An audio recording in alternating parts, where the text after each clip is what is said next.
Eh bien Marc, bonjour.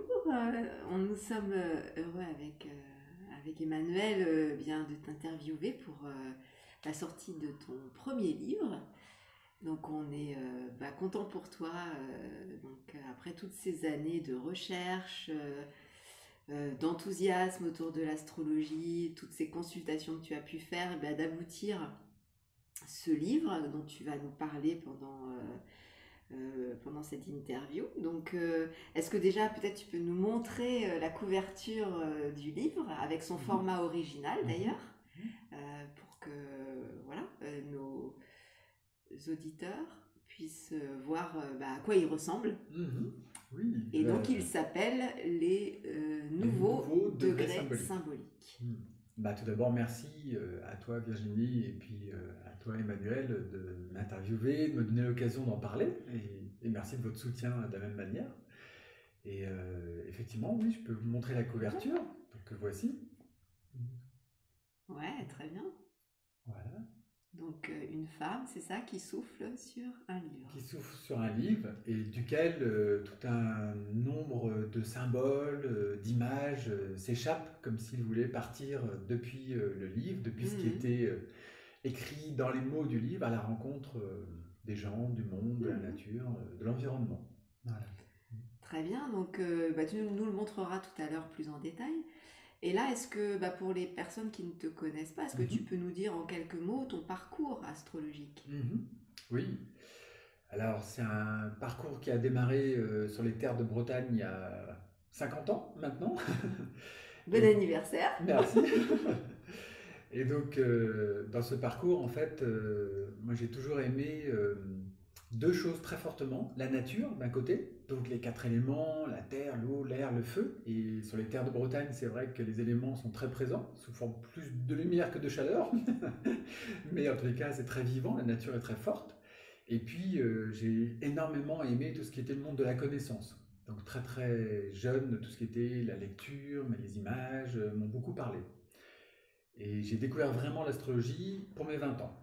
Donc c'est des rencontres, c'est des découvertes en fait qui m'ont amené à découvrir un langage dont j'ignorais l'existence, parce qu'à l'époque il n'y avait pas Internet, il n'y avait pas tout ça. Donc du coup, ça s'est présenté dans ma vie fortuitement, je dirais.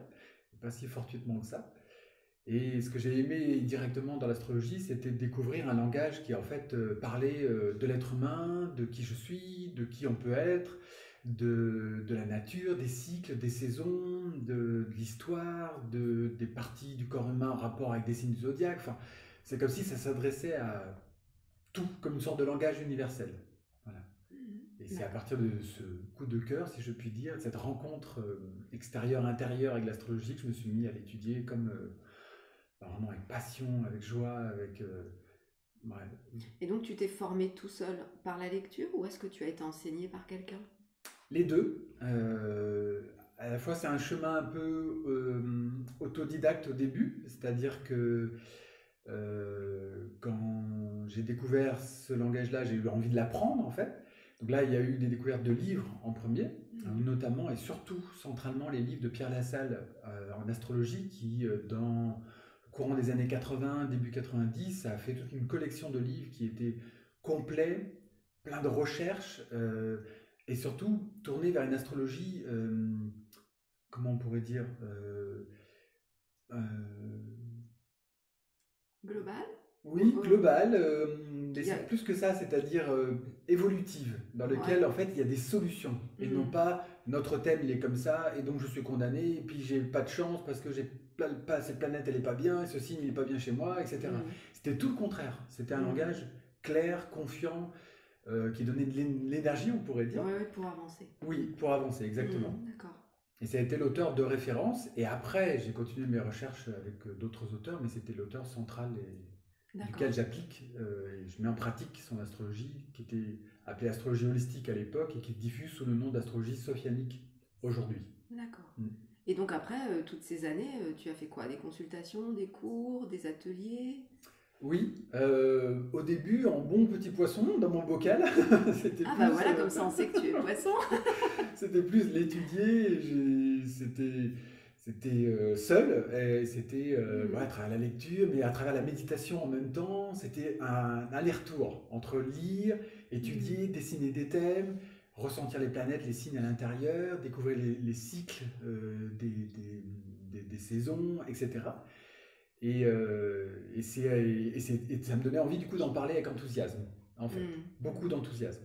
Et c'est comme ça que dans ces échanges-là, on est venu me chercher un peu pour me dire bah, pourquoi tu ferais pas des consultations ou la diffuser. Et au début, je n'étais pas vraiment forcément enthousiaste à le faire. Ouais. Ça m'était dans une zone, dépasser ma zone de confort. Ouais. Et en même temps, bah, ça m'a invité à tourner vers les autres en disant que si j'aime cette connaissance, il faut que ça puisse rendre service. Et cette partie-là m'a aussi fait beaucoup vibrer le cœur. Et c'est à partir de là, depuis les années 96-97, que j'ai commencé à faire des consultations. Et depuis lors, voilà, j'en ai toujours fait, en fait. Et donc, ce côté chercheur que tu as, donc tu vas nous en parler après par rapport au thème de ton livre, mais est-ce que, justement, tu as des sujets de prédilection dans lesquels tu aimes chercher, justement, en astrologie Oui et non. D'accord. En fait, non, j'aime chercher en astrologie tout court, en fait, tout le langage, mais ça me... comment dire ça? Ça m'enthousiasme parce qu'en fait, tout le langage astrologique est à la fois précis et infini. Et donc, j'aurais envie de l'étudier dans son entièreté. Après, il y a des domaines par moment. En fait, c'est par période. Il y a l'astrothérapie ou l'astrosanté, c'est les correspondances entre le corps humain, les signes du zodiaque, les planètes et les organes. Et puis, comme j'ai une formation aussi dans le milieu paramédical, bah, ça se complète. Donc ça, je peux avoir aimé étudier ça et l'approfondir. Et j'y reviens régulièrement. Mais ça peut être l'astrologie relationnelle. Donc le lien entre son thème natal, le thème d'un autre, et pourquoi, et qu'est-ce que les deux êtres ont à construire ou à dépasser aussi ensemble. En fait, chaque branche de l'astrologie m'appelle et j'ai envie de l'approfondir. Mais c'est plus par cycle et par moment, par période. D'accord, ok. Alors justement, qu'est-ce qui t'a poussé à écrire sur ce sujet qui sont donc les degrés symboliques? Oui. Comment c'est venu? Ouais, moi, la question que j'ai envie de te poser, c'est est-ce que tu as vécu une expérience particulière, comme un déclic, qui t'a poussé à écrire ce bouquin? Oui, après 30 ans de pratique. Ah oui. Pourquoi à 50 ans finalement? Alors, c'est les deux. Au début, c'est une recherche, c'est-à-dire qu'il existe les degrés symboliques que j'expliquerai un petit peu après. Donc, il existe des symboles saviens, c'est un autre nom aussi, qui désignent des images qui sont liées à des degrés du zodiaque. Donc, je réexpliquerai ça un petit peu après. Et j'ai découvert ça vers les années 97-98. Et puis, dans les années 2003, j'ai participé à un groupe d'astrologues où on a étudié le passage d'Uranus, la planète de l'astrologie, dans le signe des Poissons, qui est à la fois le signe de la foi, de la spiritualité, de l'ouverture de conscience, de la méditation, de la compassion, de ces qualités-là, mais aussi le signe de l'image. Et le passage d'Uranus, la planète de l'astrologie, dans le signe qui lui parle des images, ça m'a donné un intérêt vif pour le travail de d'autres auteurs qui ont parlé des degrés symboliques. Donc notamment un monsieur qui s'appelle Mark Edmund Jones, qui a vraiment fait une recherche qui était, je trouvais, inspirante et intéressante. À partir de là, les images qu'il avait données lui, notamment, je les ai trouvées passionnantes, invitantes pour aller se connaître. Par contre, il y avait une couleur un petit peu trop américanisante dedans, à mon goût. C'était pas comme un reproche, mais c'était un regret, en fait, que j'avais en moi. Et de l'autre côté, je me dis, bah, en même temps, j'ai ces images-là, elles peuvent aider n'importe quel astrologue ou n'importe quelle personne qui s'intéresse à l'astrologie à apprendre à se connaître, donc c'est un beau matériau, pardon. Et voilà. Et puis je me suis dit, elles ne me satisfont pas complètement, mais je voyais pas comment, je voyais pas comment recréer 360 images pour chacun des 360 degrés du zodiaque. Ça me paraissait vraiment mission impossible. Je ne sais pas comment c'était possible en fait. Et j'en suis resté là.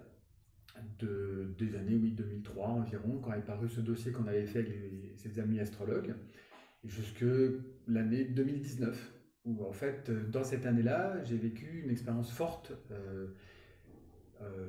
un double effet. J'ai vécu une période forte dans l'été 2019 qui était vraiment d'ouverture du cœur, de se dédier au sujet de l'amour, d'approfondir ce sujet-là et d'avoir de la joie à le vivre. Et puis, comme un choc en retour un peu après, comme si j'avais vraiment un grand bien qui s'était installé en moi, puis comme un choc en retour qui disait, bah oui, mais il y aurait quelque chose à transformer aussi dans ta pratique, dans ta manière de vivre globalement. Et c'est mon rapport aux images. Je me suis rendu compte qu'en fait, j'avais une certaine dépendance aux images. Et avec le monde de l'Internet et de la vidéo, et avec les publicités, enfin, il y a énormément d'images qui rentrent dans nos vies, mais énormément. Et malgré moi, en fait, je me sentais attaché à ces images-là. Elles pouvaient être stimulantes, elles pouvaient être déprimantes, elles pouvaient être choquantes, elles pouvaient être n'importe quoi, mais elles venaient quelque part faire un effet, me nourrir de certaine manière. Et c'est cette dépendance, en fait, dont j'ai dû me détacher. Je me rendais compte que c'était pas juste, je devais sélectionner plus les images qui rentraient en moi, lesquelles, pourquoi, et non pas me laisser envahir d'images, en fait. Et c'est dans ce choc-là que je me suis retrouvé un après-midi de septembre 2019, en fait, à avoir une impulsion intérieure. Celle-là, elle montait dans les deux sens, comme une volonté, une sorte de volonté, oui, qui disait c'est maintenant, et puis une sorte de nécessité intérieure, je ne sais pas comment l'exprimer, qui me dit maintenant tu t'assois, tu te mets à l'écoute intérieurement, et puis tu donnes naissance à 360 nouvelles images. Voilà. D'accord. Donc comme une injonction de ta partie, on va dire spirituelle peut-être. C'est ça. Qui t'a demandé de faire ça. En fait, ça revenait de ma pratique spirituelle qui date aussi de presque 30 ans, dans lequel le fait de méditer donne comme une sorte d'écoute intérieure. Et ça a fait un moment précis où c'était, je suis assez mûr, j'ai assez changé quelque chose, je veux plus ce rapport aux images qui me déplaisent. Fais quelque chose de neuf, voilà, et ça a fait ça. Et en disant, vas-y, mais fais-le maintenant, en fait. Donc c'est pas un message, j'ai pas entendu de message particulier, c'est comme une sorte d'injonction intérieure, il fallait le faire maintenant. Et j'ai dit d'accord, en fait. Et je me suis installé dans une tranquille, seul, pendant 4-5 heures, à la fois à avoir préparé des petits Bristol, donc des petits papiers sur lesquels je mettrais le signe du taureau, du bélier ou des gémeaux, voilà. Et puis un degré, par exemple le premier degré, le 5e, le 6e, etc. Et tous ces 360 petits Bristol, je les ai mis dans une enveloppe, cachée. Je ne les regardais pas, évidemment. Et j'étais en situation, on va dire, de méditer, à la fois concentré, écouter, et puis voilà, je prenais un Bristol sans regarder, et puis j'essayais de percevoir sous forme d'une idée ou sous forme d'une image intérieurement, ou une image parfois pas complètement complète, et d'écouter jusqu'à ce que ce soit précis, et je notais. Et puis je le mettais de côté et je recommençais ça. Et mais là, tu voyais le degré quand même sur lequel tu travaillais. Non, jamais. Le Bristol, c'était caché, en fait. Okay. C'était juste... C'était une image qui te venait et après tu voyais à quoi ça correspondait? Non, du tout. C'est-à-dire que je prenais un Bristol et puis j'essayais d'être à l'écoute intérieurement. Et j'avais donc soit un mot clé, soit une phrase, soit une image ou soit une partie d'image. Et à partir de ça, je me mettais en écoute, plus concentré encore. Et quand c'était assez propre, assez précis, je l'écrivais. Mais je ne savais pas ce qu'il y avait au dos du Bristol. Donc tu l'as découvert quand tu as fait des 360, tu as vu le pont entre la perception que tu avais vue dans l'invisible au fond, et puis le degré symbolique qui est indiqué sur le carton. Voilà, c'est ça. Okay. C'est-à-dire que c'est après, j'ai repris les 360, je les ai triés évidemment signe par signe, puis degré par degré. Et ça faisait un grand ensemble. Par contre, intérieurement, j'avais la mémoire des 360 images que j'avais vues. Elle est restée pendant une quinzaine de jours, 3 semaines. À chaque fois que je pensais à un degré, je me rappelais de l'image, en fait. Bien sûr, après, ça s'est estompé. Et tu as mis combien de temps donc à faire les 360 degrés? Un peu moins de 5 heures. Ah non, mais c'est... Ah ouais, ok. Donc c'était une expérience, j'insiste bien, de concentration. C'était pas, j'étais là en train de me poser, et puis il y a des choses qui venaient, n'importe quoi qui venait, ou des idées mentales qui se promenaient. Oui, il ne faut pas confondre ça avec le fait d'être en channeling. C'était ni channeling, surtout pas, c'était pas médium, c'était pas un ange avec sa trompette qui raconte un truc et tout, il n'y avait rien de tout ça, c'était pas folklorique, c'était de la concentration, de l'écoute, et puis une envie d'explorer en fait le langage astrologique. Et voilà. Et ça a donné ce fruit-là. C'est 360 images en fait. D'accord. Bon, très bien. Et alors, justement, maintenant, est-ce que précisément, tu peux nous parler de ces degrés symboliques qui ne sont pas tellement connus pour le public? Voilà, comment tu pourrais... comment on les utilise déjà? Est-ce que c'est accessible à tous? Oui. Eh bien, en fait, le zodiaque, comme on entend parler, c'est 12 signes du zodiaque. Les 12 signes du zodiaque, c'est un cercle donc de 360 degrés. D'accord? Et c'est divisé en 12 signes de 30 degrés chacun. Et chaque degré correspond à peu près, en moyenne, à la course du soleil. C'est-à-dire que le soleil avance chaque jour de presque 1 degré. C'est pour ça qu'il y a 360 degrés sur un cercle et le zodiaque, et puis qu'on a une année qui fait à peu près 365 jours. Donc vous voyez, on a donc presque 1 degré, à quelques petits détails près, 1 degré par jour. Et donc chaque degré du zodiaque, c'est comme un point, une étape, un point sacré ou un point, comment dire ça, un point force ou un point mémoire d'un grand parcours. Finalement, le zodiaque, c'est un immense parcours du bélier au signe des poissons, ça raconte une grande aventure. Il y a des repères mythologiques qui nous en parlent, comme les 12 travaux d'Hercule, qui sont le passage d'un être solaire qui était Hercule, avec beaucoup de courage, avec beaucoup de qualité de cœur, et qui va traverser 12 grandes aventures, qui sont les grands 12 travaux d'Hercule, par exemple. Et bien donc, chaque degré du zodiaque, ou chaque degré d'un signe, c'est là où stationne notre soleil à la naissance. Mais on a aussi la lune qui stationne à 1 degré, Mercure à 1 degré, l'ascendant à 1 autre degré, etc. Donc en fait, nos planètes, elles habitent certains degrés du zodiaque. Et ces degrés du zodiaque, outre le fait qu'ils soient donc un signe, bélier, gémeaux, balance ou verseau, et ben ces degrés-là en question, ils reçoivent donc la position du soleil, par exemple. Donc ils contiennent une image, si vous voulez, une image symbolique.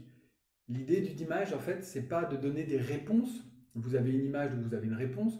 C'est de suggérer un chemin ou de l'inspiration ou de la découverte sur soi-même, par exemple. Donc ça signifie qu'on peut aller voir dans ton livre, donc du coup, chaque degré par rapport à chacune de nos planètes de notre thème. Voilà. Et même si on ne connaît pas spécialement l'astrologie finalement. Et absolument. C'est-à-dire qu'on ne connaisse pas du tout l'astrologie, mais qu'on ait quand même son thème natal, le dessin. Donc ça peut se trouver soit sur Internet, des fois je suis réservé sur les thèmes comme ils sont imprimés parce que c'est pas toujours bien calculé, ou auprès d'un astrologue compétent qui peut vous envoyer votre thème, ce qui doit être gratuit évidemment, puisque c'est un service dont on a besoin pour apprendre à se connaître. Et donc oui, quelqu'un de néophyte peut l'utiliser, ou quelqu'un de très expérimenté pour étudier des sujets techniques ou précis peut l'expérimenter aussi.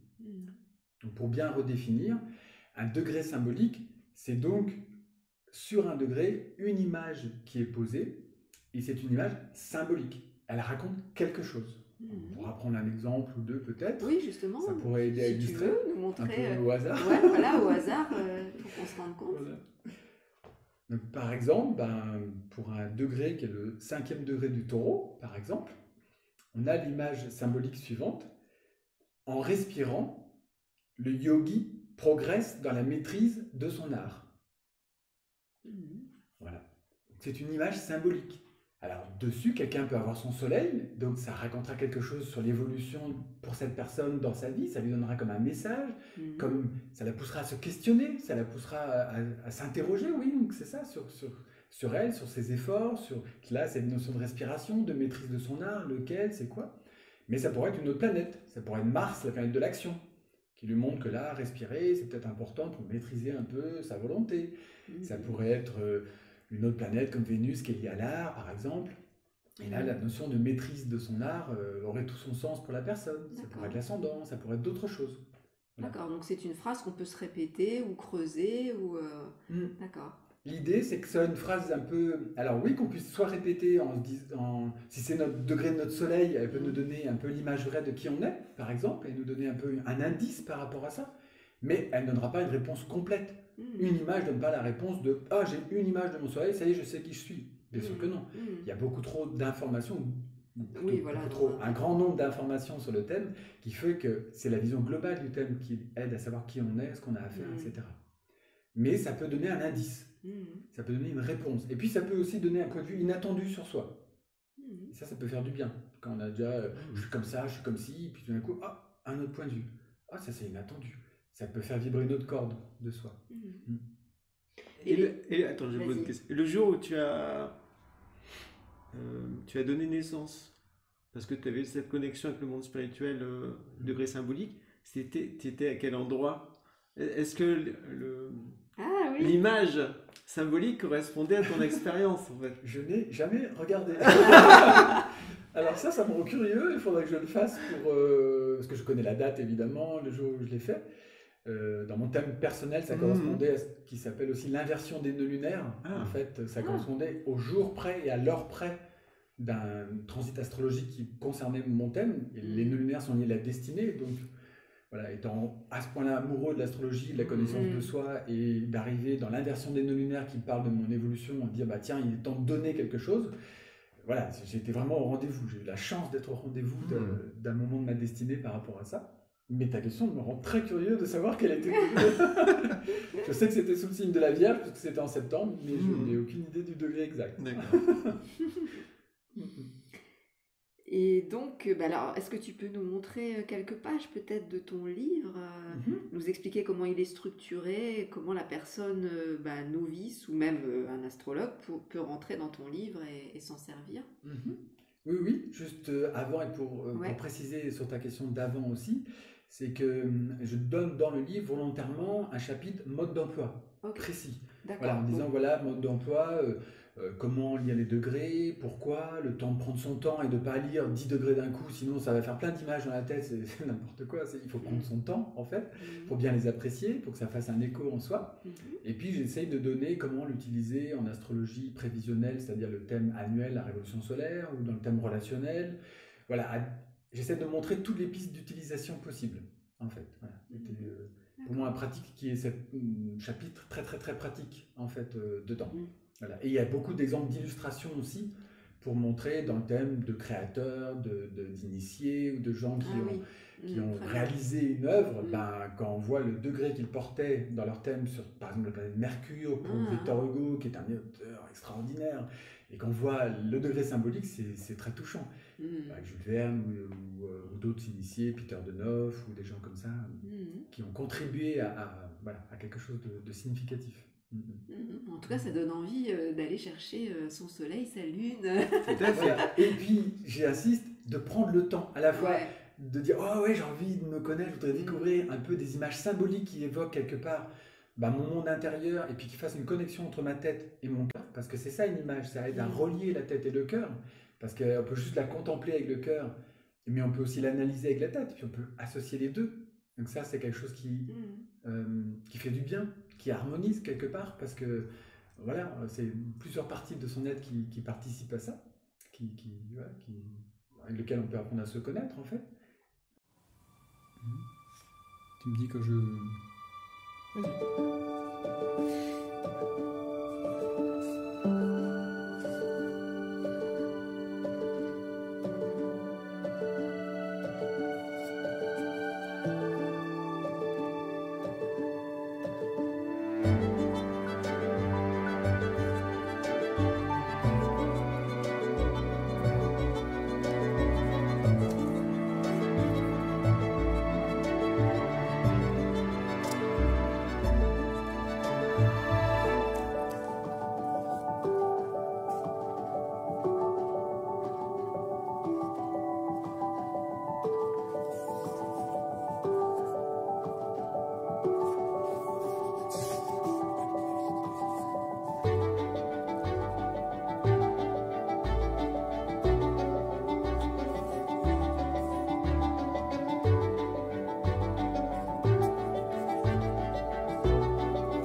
merci de nous avoir montré ces quelques pages de ton premier livre. Et donc voilà, on arrive à la conclusion. Alors qu'est-ce que tu aimerais partager de plus par rapport à tout ce que tu as dit et voilà, qui soit un peu le reflet de ce livre?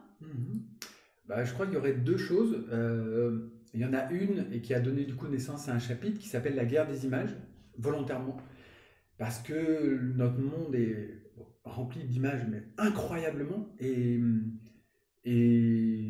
moi, je suis touché et peiné aussi, parce que je trouve que un trop grand nombre des images qu'on reçoit ne sont pas belles, en fait. Je ne parle pas du côté esthétique, c'est pas mon propos, mais ne sont pas belles, c'est-à-dire dans le sens ne sont pas forcément inspirants, ne donnent pas envie de se dépasser, voilà, et ça me peine beaucoup, en fait, et je trouve ça dommage. Et donc, moi, par contre, je ne suis pas quelqu'un qui baisse les bras, donc du coup, je ne veux pas faire que le constat négatif, et j'essaye, à travers ce livre-là, d'amener une contribution, en fait, en me disant, si vous avez envie de vous connaître, si vous avez envie de vous redonner une nouvelle image de vous-même, quelque part, ou une nouvelle image de vos propres buts, avec le nœud nord, avec des éléments comme ça du thème, vous pouvez, vous avez au moins une chance, avec un outil, si j'ose dire, comme ce livre-là. Donc ça, c'est une contribution. Et puis la deuxième chose, en lien vraiment avec l'astrologie, c'est que c'est un langage très vaste et qui du coup peut parfois impressionner, on dit oh là là, tout ce qu'il y a étudié, c'est beaucoup parfois. Donc pour arriver à quelque chose de plus synthétique, l'image crée un raccourci en fait. Elle aide à rassembler une idée ou à se concentrer aussi, on pourrait dire. Donc du coup, le thème natal peut être aussi découvert par la porte des images. Voilà, c'est une manière pour quelqu'un qui n'a pas forcément fait de cours ou qui n'a pas beaucoup appris, de se dire tiens, j'apprends, mais j'apprends aussi le langage astrologique, et chaque degré ça veut dire quoi, et ainsi de suite. Voilà, donc il y a un côté pédagogique un peu dedans. D'accord. Bon, eh bien écoute, merci Marc pour toutes ces informations. Ouais. Donc les gens pourront voir après, à la fin de la vidéo, comment se le procurer. Absolument. Voilà. Et écoute, on lui souhaite une belle réussite. Voilà. Et puis à bientôt sur de nouvelles vidéos, comme dirait Emmanuel. Merci à vous pour vos questions et votre invitation à s'exprimer dessus. Merci vraiment, sincèrement.